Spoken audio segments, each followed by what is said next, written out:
প্ৰিয় ছাত্ৰ-ছাত্ৰীসকল এইটো ভিডিঅ'ৰ জৰিয়তে আমি অনুশীলনী 4.3 দিয়া 6 নম্বৰ প্ৰশ্নৰ পৰা সমাধান কৰিম।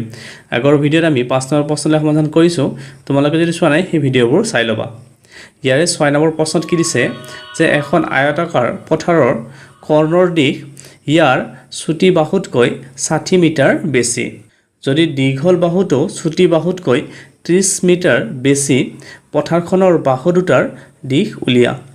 আমাক এই প্ৰশ্নটোত এখন আয়তাকাৰ পথাৰৰ কথা কৈছে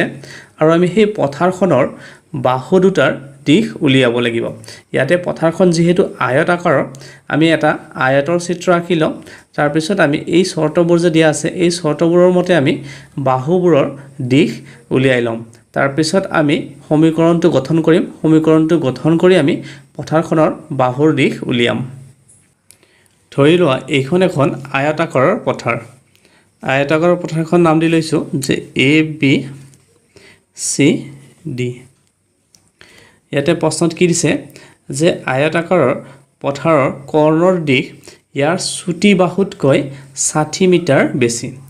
চ' এইখন এখন আয়তাকাৰৰ পথাৰ, ইয়াৰে এইটো চুটি বাহু। চুটি বাহুটো আমি যিহেতু নাজানো, চুটি বাহুটোৰ দিশ ধৰি লওঁ যে X। চুটি বাহুটোৰ দিশ X আৰু ইয়াৰে কৰ্ণ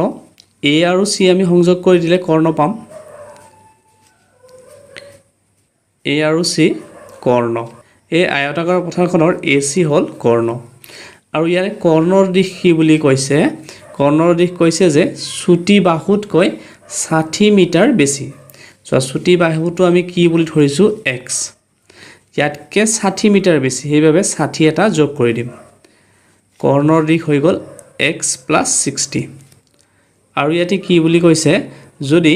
দীঘল বাহুটো চুটি বাহুতকৈ 30 মিটাৰ বেছি। এতিয়া ইয়াতে AB, এইটো হ'ল দীঘল বাহু। এই দীঘল বাহুটো এইডাল চুটি বাহু। এই চুটি বাহুতকৈ কিমান বেছি? 30 মিটাৰ বেছি। চুটি বাহুটো আমি X বুলি ধৰিছিলোঁ। যিহেতু এই দীঘল বাহুটো চুটি বাহুতকৈ 30 মিটাৰ বেছি, সেইবাবে আমি 30 এটা যোগ কৰি দিব লাগিব। এতিয়া আমি কি কৰিম? এইটো এটা সমকোণী ত্ৰিভুজ ABC। এইটো এটা সমকোণী ত্ৰিভুজ কাৰণ এইটো কোণটো 90 ডিগ্ৰী। ইয়াতে আমি পাইথাগোৰাছৰ উপপাদ্যটো ব্যৱহাৰ কৰিম। পাইথাগোৰাছৰ উপপাদ্যটো ব্যৱহাৰ কৰি আমি সমীকৰণটো গঠন কৰিম। প্ৰথমতে আমি লিখি লওঁ যে ইয়াৰে চুটি বাহুটো X বুলি। ধৰা হ'ল চুটি বাহুটোৰ দিশ, এইটো চুটি বাহু BC। চুটি বাহুটোৰ দিশ আমি কি বুলি ধৰিছোঁ? X। আৰু কৰ্ণৰ দিশ, কৰ্ণটো হ'ল AC। AC হ'ল কৰ্ণ। কৰ্ণৰ দিশ কি হ'ব? X + 60। কাৰণ ইয়াতে দিয়া আছে যে কৰ্ণৰ দিশ চুটি বাহুতকৈ 60 মিটাৰ বেছি, সেইবাবে X + 60।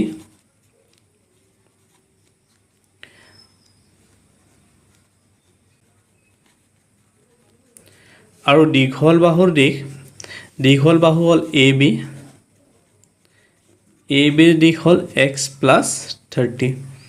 কাৰণ ইয়াতে দিয়া আছে যে দীঘল বাহু চুটি বাহুতকৈ 30 মিটাৰ বেছি, সেইবাবে X + 30। এতিয়া ত্ৰিভুজ ABC, ত্ৰিভুজ ABCত আমি পাইথাগোৰাছৰ উপপাদ্যটো ব্যৱহাৰ কৰিম। ত্ৰিভুজ ABCত পাইথাগোৰাছৰ সূত্ৰ মতে, পাইথাগোৰাছৰ সূত্ৰটো আমি জানো যে এই দুডাল বাহুৰ বৰ্গৰ সমষ্টি এই কৰ্ণডালৰ বৰ্গৰ সমান। মানে আমি এনেকুৱাকৈ লিখিব পাৰিম যে AB² + BC² = AC²। এইটো হ'ল পাইথাগোৰাছৰ সূত্ৰ যে সমকোণী ত্ৰিভুজৰ কৰ্ণৰ বৰ্গ এই বাহু দুডালৰ বৰ্গৰ সমষ্টিৰ সমান। ইয়াতে AB² হ'লে আমি কি লিখিব পাৰোঁ? এইটো AB² হ'লে আমি লিখিব পাৰোঁ X + 30। X + 30 হ'ল স্কুৱেৰ প্লাছ BC²। BC হ'লে আমি লিখিব পাৰোঁ X। এইটো X, যিহেতু স্কুৱেৰ আছে এইটো স্কুৱেৰ দিব লাগিব। আকৌ AC² হ'লে আমি লিখিব পাৰোঁ AC মানে হ'ল X + 60। এইটো X + 60 হ'ল স্কুৱেৰ। এতিয়া ইয়াতে আমি A + B হোল স্কুৱেৰ অভেদত ভাঙিব পাৰিম। a plus b whole square হবে এইটো হল যে a square plus 2 into a into b plus b square plus x square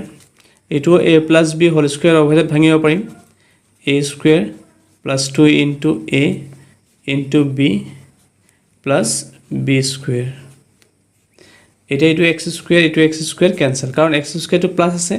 এই পিন আনিলে মাইনাস হ'ব cancel হ'ব এইটো ইয়াতে এইখিনি পূৰণ কৰিলে আমি পাওঁ 30 into 2 60 এইটো 60x 30 কি স্কয়াৰ কৰিলে 30 into 30 এইটো কৰিলে আমি পাম 900 এইটো x square 6 into 2 12 60 into 2 মানে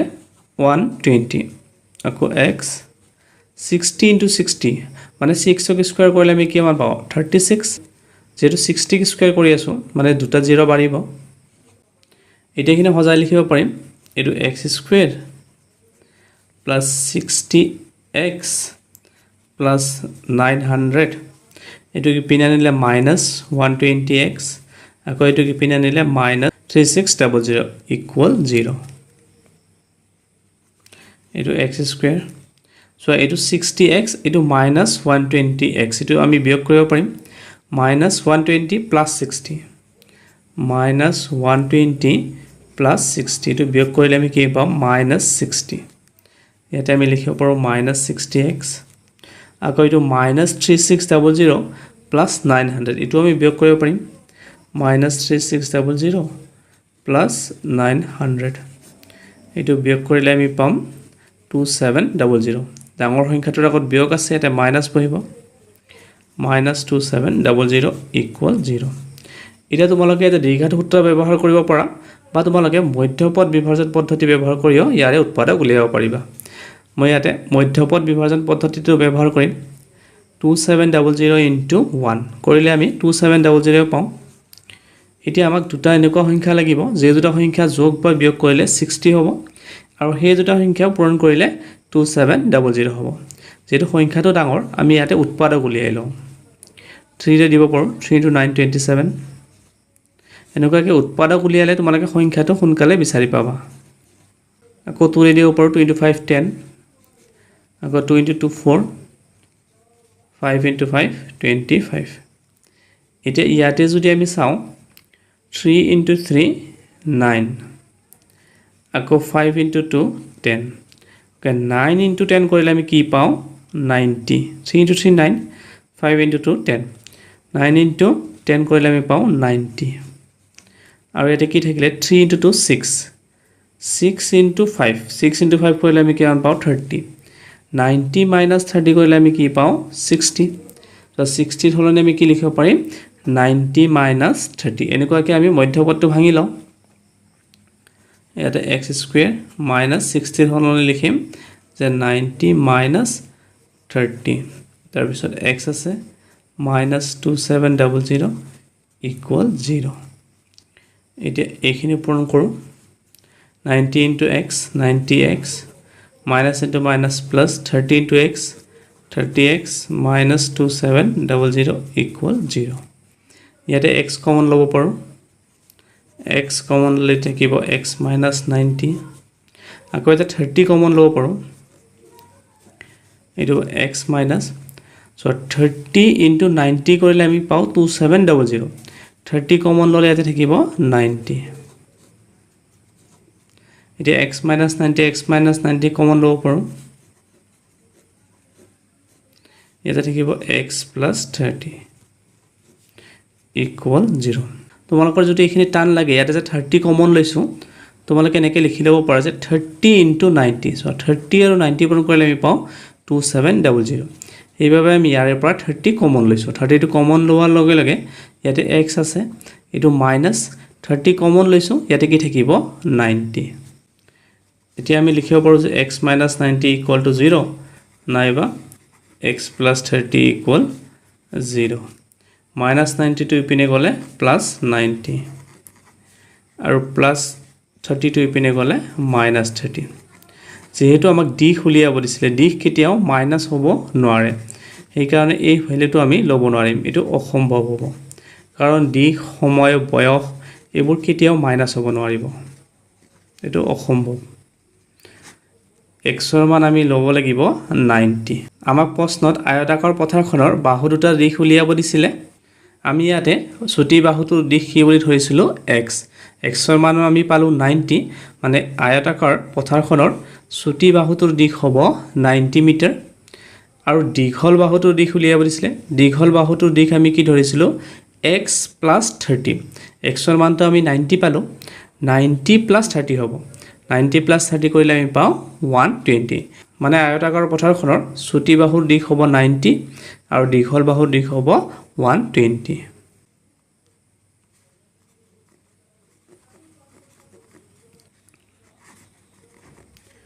শেষত লিখিছো পথাৰখনৰ ছুটি বাহুৰ দিশ 90 মিটাৰ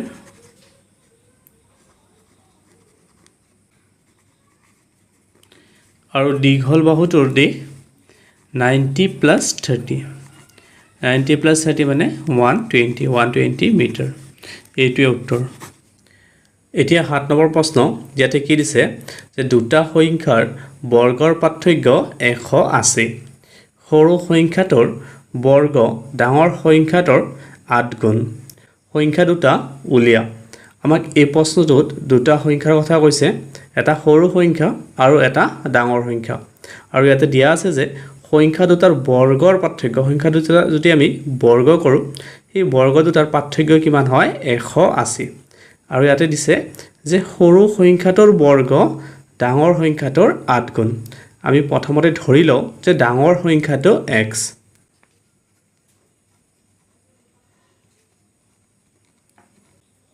ধৰা হল ডাঙৰ সংখ্যাটো x